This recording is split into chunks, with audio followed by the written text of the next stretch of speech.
And we're doing it. We are live. Boom. Okay. Hello, everyone. Welcome to What I Wish I Knew About Sex. And I am very excited about this lovely human here with me. He is, I'm sorry, just to clarify in case there's any assholes out there, I asked his pronouns. He is, and if I'm pointing up, I don't know if you are up, but to me, you are up. Okay.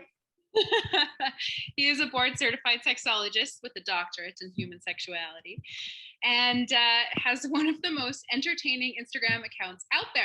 I'm so excited to welcome you, Dr. DeWitt. Thank you, Jennifer. I'm excited to be here. And for the rest of the interview, you can drop the doctor, just call me Stephen, because, I'm just a human being like everybody else. It's so cool that, even just like your education, it's so complex in Canada to get the education that you have. It really is. Can you tell me just a smidge bit about that? Yeah, I mean, when I decided, that I was going to pursue this as a path, I was having Korean barbecue with a good friend, Andy Frank, and he's probably about a decade older than me. And I had done a radio show with him for a number of years. And he said to me, he's like, Stephen, when you interview people about sex, he's like, you just have this calmness and this joy and this comfort that is infectious. And, I remember one of my favorite interviews, I was interviewing the Grand Marshal of the Pride Parade in Toronto live. And the guy was from Germany. And you could I got everybody in the studio to dress up for Pride, and it was just this wonderful thing. But I went for dinner and he said, Stephen, you need to pursue this, go pursue this. So I was like, okay, where the F do I start? Where do I study sex? And I get a lot of people reaching out like, how did you go to school? Where did you go to school? How did you get this education? And so I did a lot of research on, I first started with people that I was following, Jessica O'Reilly, Dr. Marty Klein, and then Trina Reed out of Calgary. And I reached out to them and I was like, hey, like, you guys are cool people. Where did you guys go? How do you do this? And so I did I found a place called the Institute for the Advanced Studies of Human Sexuality in San Francisco. And I was like, wow, San Francisco, if you're going to go to a cool place to learn about sex, why not have it be San Francisco? And but it was an interesting educational experience, right? Because I was like, I want to learn about sex, but I don't want to learn from a very didactic, like a professor being like, well, in chapter 4 today, we are going to, like there's so much, like you said, complexity, and it's so deep. And I knew for me to be a great sex educator and for me to celebrate and empower and lift other people up in their journey, I needed to do my own work. Like I needed to myself out and understand my biases, understand and sometimes unlearn some of the stuff that I had been taught or absorbed or, frankly, given the privilege of just in who I was and just not having the awareness of it. So I made a decision. And so I did a master's of public health at the Institute. And then I did my clinical placement here in Toronto at an amazing place called the Hassle-Free Clinic. It's the largest anonymous HIV testing site in Canada. And that's really, Jennifer, where I cut my teeth on accepting anyone and everyone who walks through the door. And it was also a humbling experience for me because I was like a young sexologist and I read all these books and I blah, blah, And then I was like, oh shit, I don't know anything about anyone. I cannot make assumptions about people, how they look, how they present, how they identify, their orientation, the type of sex they have, the type of sex they don't have, who their partners are, who they hate, who they love, like just nothing. And I just had to be this open book and just ask a lot of questions. And so that, as much as the academic pursuits, that was like real on the court, kind of guerrilla a training for me to be able to be with however people show up sexually. And then I went back, I did my doctorate. and finished my doctorate in 2012. So almost, almost a decade ago. And then since then, I've just been building the brand and building the business and, exploring and working with lots of people and traveling and speaking and, that whole world of it. So now what are you doing? Like, what's your focus now? So you've been through this for a long time. What's going on?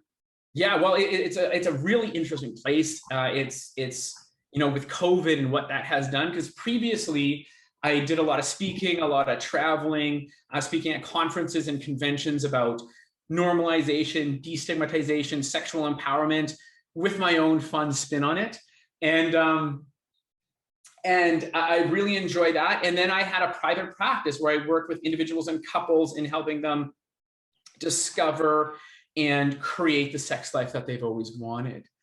And, with COVID hitting, everything's gone digital. So there is some like speaking that I'm doing virtually, but it's really forced me to kind of sit down and take pause. And I've had some amazing partnerships over this time with Jasmine.com. Last year, I worked with Durex Canada. They were a partner of mine. So those partnerships have been a lot of fun. But, COVID, it was just like, what do I want to do? Who do I want to work with? And how do I want to work with them? And what is the difference that I want to make? Like, if everything was just stripped away, like what is that? And so now I only work with women, and I host events every 2 weeks. It's called Navigating Sex and Sexuality. There's different topics, and it's just a really safe, confidential space for women to get together and talk about sex and share stories and, build camaraderie about shared experiences and shared struggles. And there's lots of laughter. Sometimes there's some tears. And that has been a lot of fun.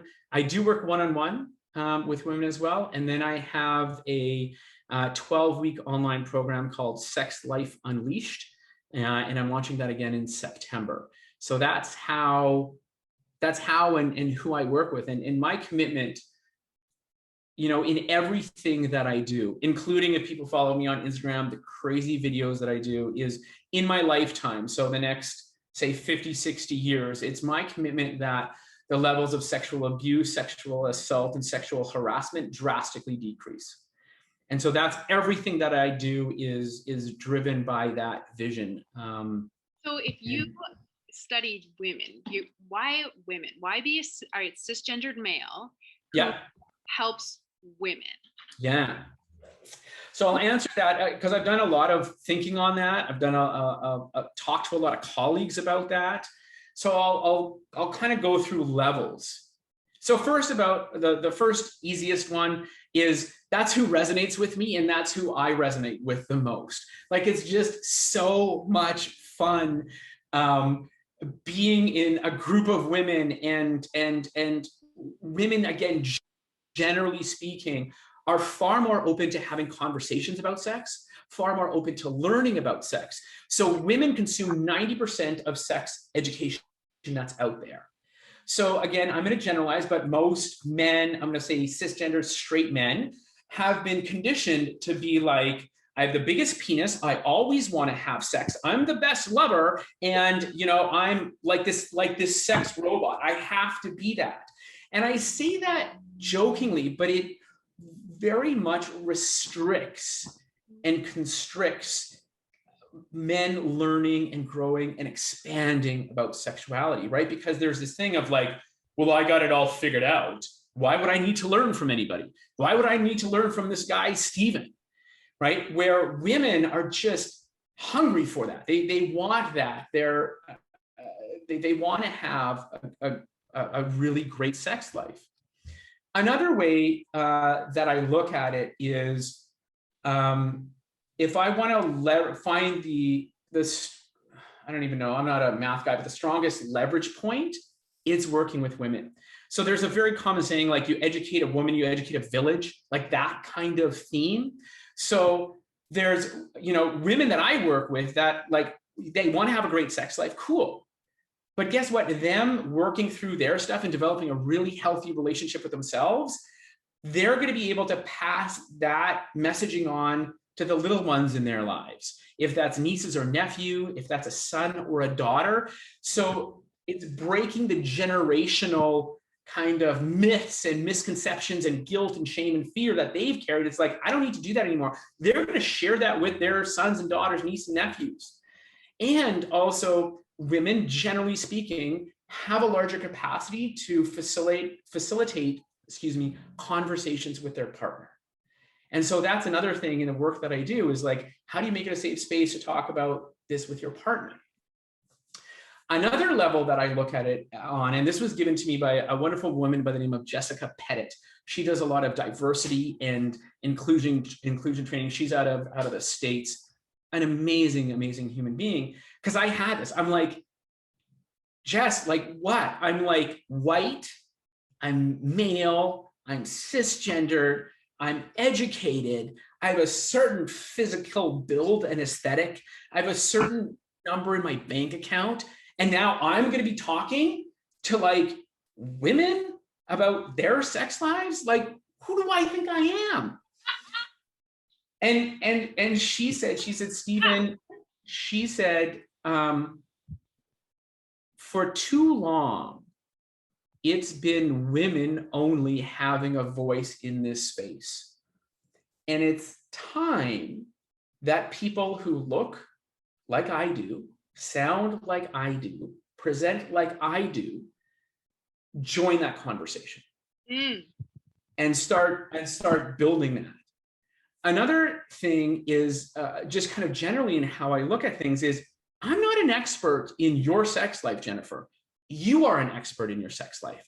So again, I'm not coming to be like, come to my seminar and I'm going to teach you blah, blah, blah, blah, blah, blah, blah. I'm going to be like, okay, so, you know, the programs that I work with is having you do that work and having me support and facilitate and create that really safe container for you to do that because you're the expert in your sex life, not me. I mean, I have all the tools and the acronyms and all that other kind of stuff that you can plug in, but it's you really discovering and developing that sexual self-awareness about who you are first. Be able to have you go out in the world and develop the connections and the love and the great sex that you want to have. So those are the reasons, and there's probably some more that I've forgotten, of why I do what I do, being who I am in the world. So how can we help normalize the conversation with men?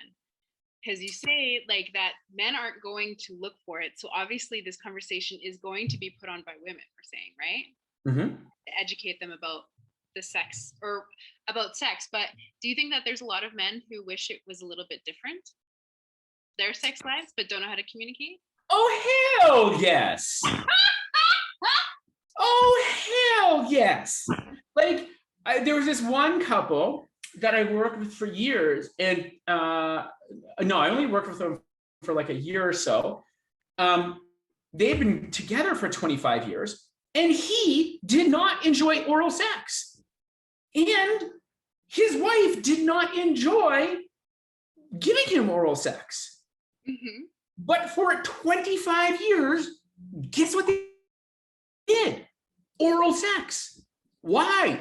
Because he didn't have the ways, because I'm a guy, I'm supposed to like having my dick sucked. This is all that's out there, this world of having to conform to this thing. And he's like, I don't really like it. And she's like, high five, I don't really like it either.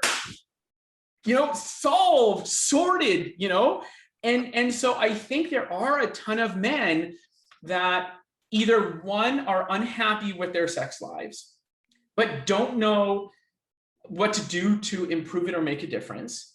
And that can be like, there's guilt or shame or fear about who they are.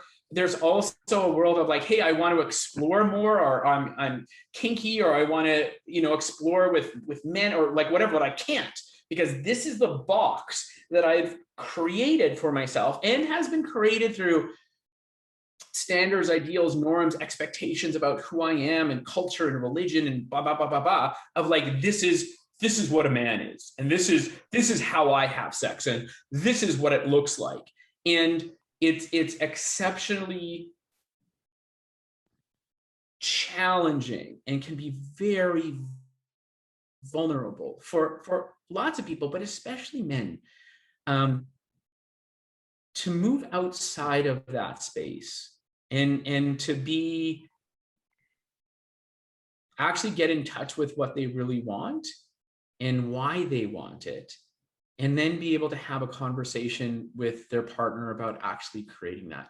It's terrifying. It's much easier to be like, I'm going to send you a dick pic and I'm going to jackhammer you. I'm going to go for like, I'm going to eat your pussy for like an hour. And it's like, cool for those of you who like getting jackhammered and having your pussy eaten for an hour. But there are people who don't, or they want it differently, or they want to explore this, but it's such a limited view that, again, I'm generalizing here, but most men have, because our egos, our identity, our masculinity is tied up in that. And I'm not saying this as like, I'm a sexologist and that's what it is. I am a guy. I grew up with all that stuff. I thought my penis had to be hard all the time. I was the best lover. I was all this, like, I was that guy. And so a part of like what I do is bringing my humanity as a cis, gendered male on this planet into the conversations, not just I'm a sexologist and I wrote a book and I have lots of letters after my name. It's like, oh yeah, I was this guy, and I've managed to work through that and deconstruct those things and construct some things that actually do work now. That's so crazy. It's so crazy to think that the conversation is just so abnormal to have, to me. Yeah. And mindset, I don't know. I can't even but it happens to me all the fucking time. It happens to me too. Like I'm always, I get nervous and I have new sexual partners and I'm like, whoa, I don't know how to tell you what I want. But you're supposed to just totally be perfect and everything. And I'm supposed to come like this.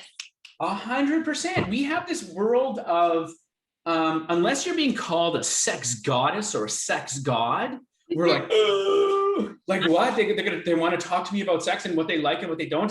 What does that mean about me? That means I'm not a good lover? No, it doesn't mean you're a good lover. It means you're a good lover if you have a conversation about sex. We have this expectation that we're supposed to have this vastly complex sexual identity that has been informed and shaped and created from everything that you've experienced in your whole life. And this other person who has that whole same thing, but different. And then we're going to like mash body parts together and it's supposed to be magical. It's like, no, that's not how it works. Like, you got to find out what actually works for your body, or else you could just play the same game that a lot of people do. And it's like, oh yeah, I'm going to do this and you're going to do this. And then you're going to touch me here and I'm going to do this and blah, blah, blah. And it's going to be like, maybe 50% of the time it's cool. And then 50% of the time it's like, no, that's not going to work out, or it was bad, or he was bad, or she was bad, or they were bad, or whatever that situation is. And I'm all about like, you can be the source of great sex. You can actually generate and create that space and hold that space, but you got to do the work first. You got to be able to have those conversations and talk about what you like, talk about what you don't like, talk about boundaries, talk about well-being, safer, talk about sex not as a like, if we look at food, like what's your favorite food, Jennifer? Oh shit, way to put me on the spot, man. Yeah, what's your favorite food? What would your partner say your favorite food is? I don't know. Husband. Let's say chocolate. Chocolate, cool. Love fucking chocolate. If you eat chocolate, Jennifer, every single day for every single meal for a month, I promise you, it will no longer be your favorite food. And that's how people see sex. This is what it is. This is what it has to be. And listen, it's effing good. Nothing wrong with it. But you have it again and again and again and again and again. It looks like the same thing, rather than looking at sex as a buffet table that actually serves and honors who you are and who your partner is in that moment. Not all the time, in that moment. So I'm all about communication. Communication is the most important thing. Of all the weird, wonderful, wild things that we can do with our mouths when it comes to sex, talking is the most powerful. So Jennifer, if you and I were going to have sex, we're not, because you're in somewhere else in the world, I'm in somewhere else in the world, we'd have a conversation and talk about like, hey, like, where are you at? Like right now, what kind of sex would you like to have? What would you like to explore? How are you feeling? And then we create something, and the day of, we check in. Hey, are you still in that same place? Cool, Jennifer, I want you to tie me up and spank me and wear a captain's hat and put peanut butter on your elbow that I'm going to lick off. That's going to be super hot. And guess what? The next week, we're going to have a conversation. I'm like, Jennifer, I want you to dress up in a wig, and I want you to speak into that large penis. His name is Winston. And I want you to pretend that you're my grade school teacher, and I just got an A+ on, like, I spelt 7 words correctly. And then you're gonna fucking spank me with a ruler. Cool. Let's go. Well, I think that we should actually communicate, like, because doesn't that like fuck with the expectations thing? You know, like, you know, when you're like expecting sex and you're like, okay, let's plan to have sex at this time, and then it's so not fucking sexy. Yeah. Okay. So let's talk about that, because there's a lot of myths about that. It's this romanticized, this Disney-esque world of like being swept off our feet. And a lot of women, when we look at power, and so I'm all about empowering people to create sex that they want. Because most, and I'm going to go into like theories about sexuality, but again, generalizing, most women, it's this like Disney, this Prince Charming is like sweep me off my feet and he's perfect. And we have this amazing sex and like fireworks go off when we orgasm and all this other kind of stuff. Now, the reality is that may happen. You may find that magical person great, but guess what? Then you find out that they like fart when they sleep and like they don't put away their socks, and like you find out about that person, and that fantasy goes down pretty quick. And you're like, what happened here? I didn't sign up. I wanted Prince Charming. The other place where, again, generalizing, women access sex is when power is taken away from them. When a man comes in, it could be kink, a DS dynamic where it's like, I'm going to tell you what to do and you're going to do it. Now, there's nothing wrong with kink if it's created consensually, and it's a beautiful thing for people to explore power exchange. That's amazing. But like women generally haven't been taught about how to access that and create that in a really safe way. That's something else that I do.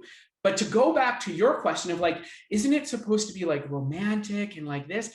Yeah, it is. But it's like rolling the dice. It's like trying to figure out, for me, and again, I want to be responsible. I wasn't like this all the time, but in the work that I do, it's like, I'm going to be the most vulnerable, the most intimate. I'm going to let someone, you know, into me, around me, like touch me, bend, like do all this. I'm going to let someone do that. And I'm not going to tell them how I like that or what it is that I enjoy or how it is. And again, women generally have been conditioned not to advocate for their own pleasure and to look at sex as, this is a means to please my partner. I am a means to please my partner, versus I'm choosing to have sex because this feels good for me. And I get nourished and I get pleasure and I get orgasms and I get this. It was one of the most interesting, it was very, very short. I got an Instagram message from a woman. She said, Stephen, I've been seeing your content. She's like, I love it. It's crazy. It's fun, blah, blah, blah. And she's like, I just want to tell you, she's like, I'm having sex now because I want to have sex. I'm having sex now, comma, because I want to have sex. And for me, I'm of two minds. One, I'm super happy for her.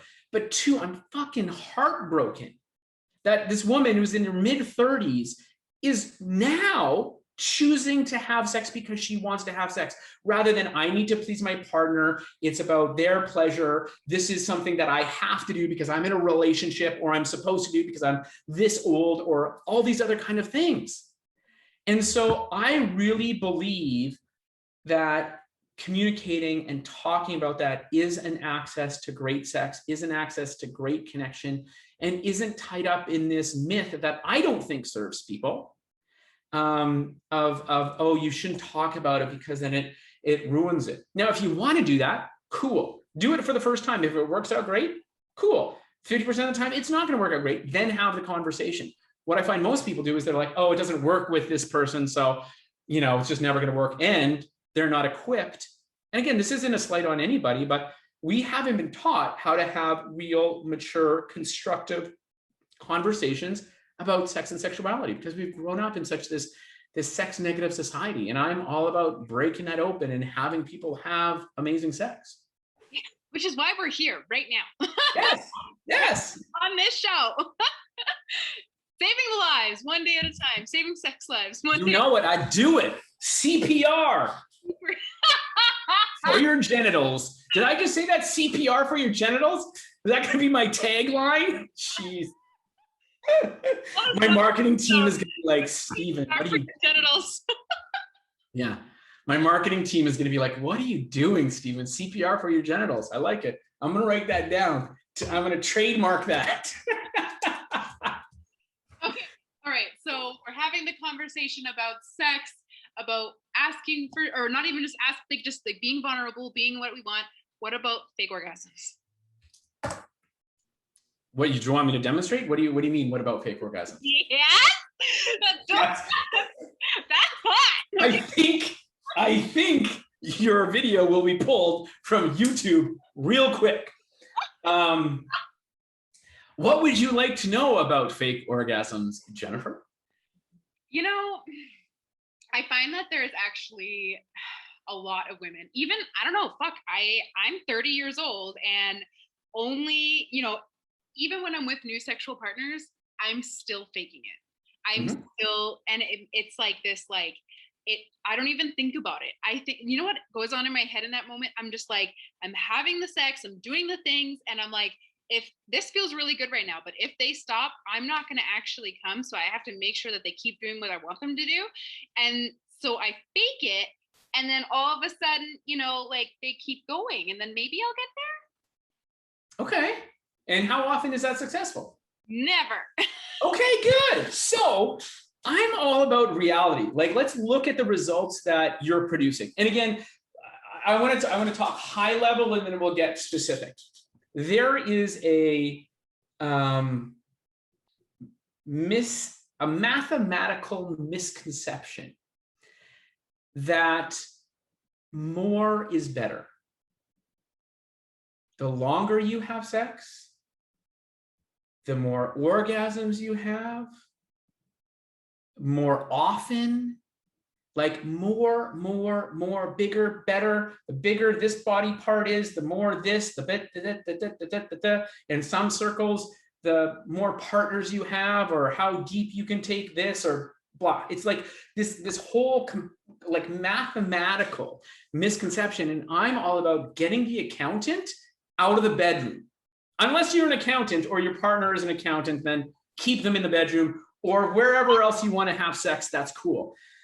But we have this hyper focus on orgasming being the touchdown, the end goal. I often hear people, I didn't finish. Well, you didn't finish your spaghetti from last night? You didn't finish your burpees in your workout? What are you talking about? And they're like, orgasms means ending. Orgasms means success. So there's just all this pressure on what an orgasm is. I talk to lots of people, women. So there's primary anorgasmia, so never had an orgasm, and then there's secondary anorgasmia, is you can have orgasms sometimes. So often, if someone's by themselves and they're self-pleasuring, they can achieve orgasms. They don't have that when they're with a partner. We do all that other kind of work. But because there is this narrative about the importance of orgasm, people walk into it with that expectation of like, and hopefully you're like, one, I want to enjoy an orgasm because orgasms are fun, and I want to facilitate that kind of pleasure for a partner. And so there's this world we get caught in of that kind of expectations and that kind of pressure. What we were talking about earlier, if we haven't had a conversation about what we like and what we need, our partners are kind of trying to figure things out in the dark. And that's just like if you talk about like physical stimulation, physiology of orgasms in that world of things. The other thing that's important to think about is, what do you need to orgasm? Not on a physical sense, but most people need to feel safe, that they trust their partner, that they're connected to their partner, that there's some level that's there. And if that's not there, if you're up in your head analyzing things or thinking about the fight that you had with them yesterday, and they didn't take out the garbage, and they haven't been doing this, and they were late picking up the kids, or whatever the F you got going on in your life, and you're like, yeah, rock me Amadeus, and it doesn't work, like, of course it's not going to work. And, you know, our bodies are finely tuned. And when we orgasm, we are in a state of, I believe, our deepest vulnerability. Whether that's a one-night stand or your life partner or a monogamy of 30 years, like there is that moment of your most vulnerable. And so, you know, I think, again, it goes into having that communication and talking and just being like real and just be like, hey, orgasms are something that, you know, are interesting for me. They usually develop after I've connected with a partner for a number of times. I don't want you to like make anything of it. It's just part of who I am. It's like, this is my right hand. It probably looks like my left hand on the screen, but whatever. You know, this is part of who I am. If you want an all-access pass to this ride called Stephen DeWitt, these are some of the things you need to know. Sometimes I come, sometimes I don't come. It doesn't mean I haven't enjoyed myself. It's just who I am and how I express myself sexually right now. Are you cool with that? Cool. If not, cool. And if you want to talk about, you know, some of the clients that I work with, if, you know, again, I'm going to generalize and come from a heterocentric point of view, you know, your guy partner's like, oh, well, I'm going to be the one that makes you come. Like and then if you don't orgasm, there's pressure, you know, and I don't know if you've had that experience, but he's like fucking on your clit, like trying to do all sorts of manipulations and like this and with his tongue. And you're just like, holy fuck, like you are so past that point. But you can feel that because again, and I've been that guy again, I'm not making men wrong. I've been that guy. I'm like, I'm going to lick your pussy till you come, you know, I'm going to be the one. Or and the girl that's sucking the D, who's doing like everything in her power to make the guy come, and sometimes the guy doesn't come from oral sex. So, yes, right. That's why you got to talk about it. And it's interesting. Like I have women approach me professionally, obviously, that I work with, but on the flip side, sometimes I have women that like reach out and they're like, oh, like on a personal level, like, oh, you're a sexologist. I've never been able to come. Maybe you can make me come. And I'm like, nope. See ya. Like I'm not taking a project on, right? And sometimes people do take that pressure and that project on. I had a call with a woman, and it was heartbreaking. Like she had, in her mind, never orgasmed before. She had done courses. She'd done tantra. She'd lifted.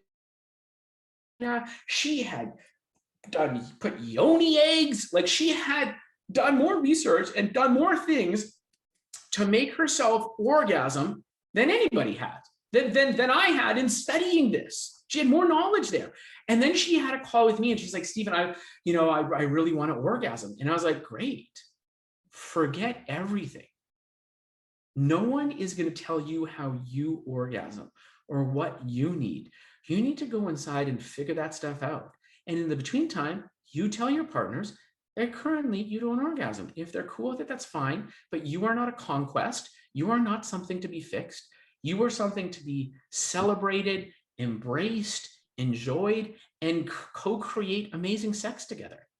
And she wanted me to give her like a magic pill. Like, here, take one of these twice a day, and then you're going to orgasm. Like I, Dr. DeWitt, have the answer. No, the answer is within. And again, it goes back to one of the tenets that I believe the most important, longest lasting, most reliable sexual relationship you'll have is the one you have with yourself. And I'm not even talking about masturbation or orgasms that you provide yourself. I'm talking about like really understanding yourself, your sexual blueprint, like why you are the way you are, and being able to take, develop sexual self-esteem around that, like love and accept yourself for who you are, and then be responsible for who you are. Like just own it and be like, hey, I got to be responsible. Like this is who I am. And so I'm going to share that and have authentic sexual self-expression to be able to communicate that with a partner of mine. Like it seems so basic, but we've grown up with so much guilt, shame, and fear around sex, and these archetypes that we try and like become, that it just our ability to communicate, our ability to be vulnerable for a lot of people just gets overwhelming, and they just don't do it, and their sex life begins to die, or they step out and they cheat on their partner, they end their relationship, they're in a sexless relationship, and it just doesn't have to be that way. And so that's, again, the work that I love to do with people. Amazing. This is so good. I love everything about this episode already. Good. Thank God. So we're going to change gears a little bit because I really want to ask you a few more questions. And I want to talk about labels.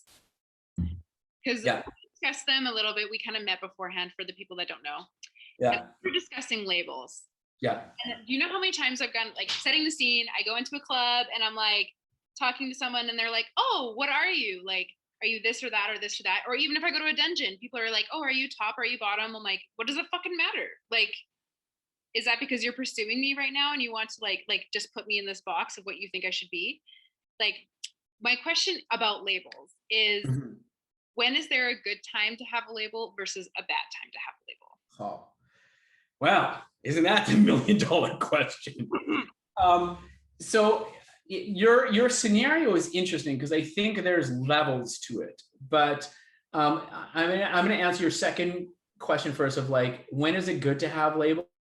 Is it not to have labels? So if I break it down to the simplest kind of building block form, if a label serves you, use it.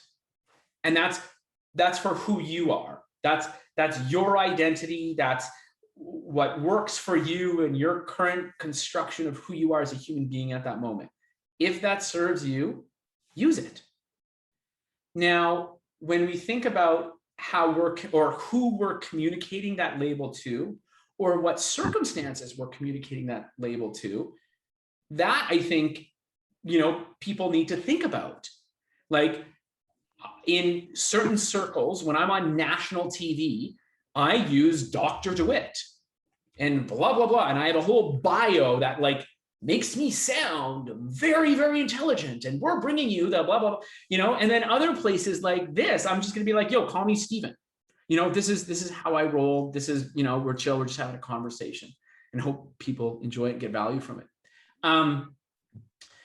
But, labels, if I'm going to take a step back, if we look at it, are usually used for people to identify. I identify with this certain group, or I identify with this certain behavior. So if you're looking at topping or bottoming or all those other kind of things.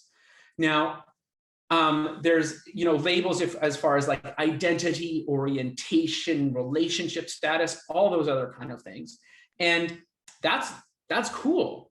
I always am fascinated why people care so much about labels about people that they're actually not going to engage sexually with. Like, if you want to tell me that you're straight or gay or gender fluid or trans or whatever, that's cool, because that's important for you, and that's great. I'm going to be your friend, or I'm going to work with you as a client, or you're going to bag groceries for me, or we're going to play on the same team or choir member. Like, I don't care. Like, cool. Like, that's important for you. Now, if I'm going to engage sexually with you, I'm going to be like, Kate, can you say more about what that is? Because going back to your example, because I can hear different things in the unsaid. Like, one is like, if I talk to you and be like, oh, Jennifer, are you a top or bottom? You're like, well, why do you want to know? Or your dom, sub, whatever it is. Like, are you interested in having sex with me? Because that's a different conversation than talking about labels. And so there's an element of like, hey, are we compatible? Because if you're this and I'm this, if we're both doms, then unless we're double doming someone else, it's probably not going to work out. So I always like to look at when someone asks me stuff, I'm always like, can you tell me more about why you're asking that question? Because then I'll know how to answer it. And it kind of like, depending on the situation, like knocks people back and they have to think, why am I asking that question? But it then informs me of like, one, am I going to even bother answering that question? And two, if I am going to answer that question, where am I answering that question from? Do they want to have sex with me? Cool, I'm going to answer it from that place. One, do I want to have sex with them? That's easy. If I don't, I'm like, I'm just not really feeling the vibe. Thanks so much. Number two, if I am, then I can get into details of what those labels mean. Because labels just in a word or a group are going to be independent and nuanced for every single person who uses them. Every single person who uses them.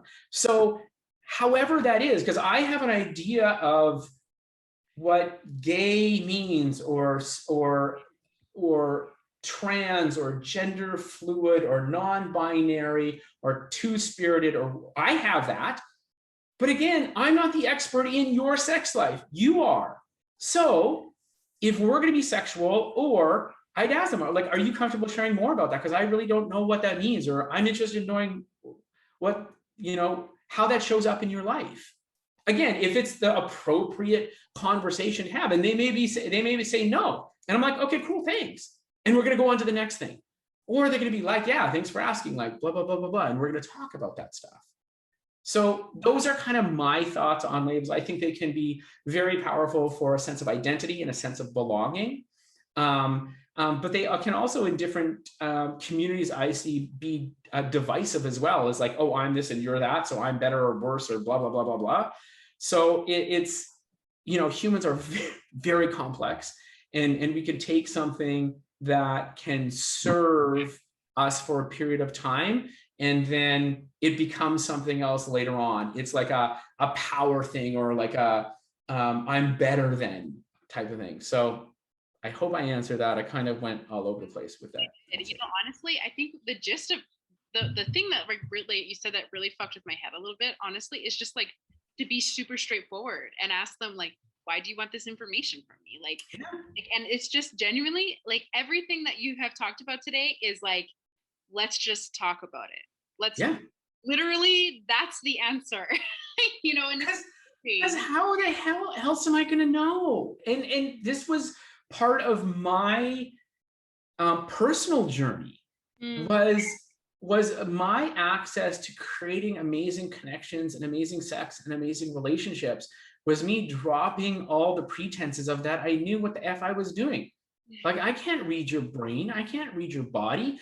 Can I plug in a program that this is how you talk to, cisgendered women about sex? This is how you access sex. This is how you have sex. Yeah, but I just like have the same kind of results half of the time. And then the other half of the time would just be crappy, it'd be bad sex. So I was like, why don't I just have some conversations? Why don't I first of all, be like really honest with myself about who I am and what I want, and develop that sexual self-awareness, which is the first step in, what I work through is the sexual freedom system.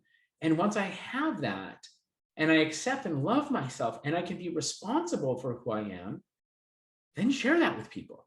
And some people are going to be like, yeah, I'm picking up what you're putting down. And some people are going to be like, F no, you weirdo, and like run away. And that's cool.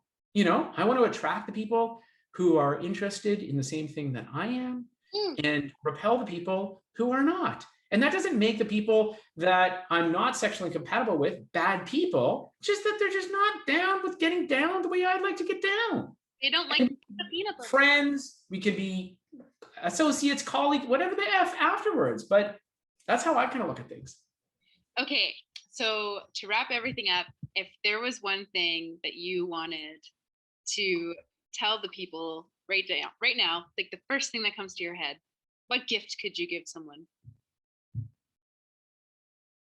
no matter what anyone else has told you, no matter what anyone else has done to you, no matter how you think you should be, you leaning into and trusting who you are in your most authentic place, that 10 seconds before you fall asleep at night, that 10 seconds before you wake up in the morning, that is where your true joy is going to come from.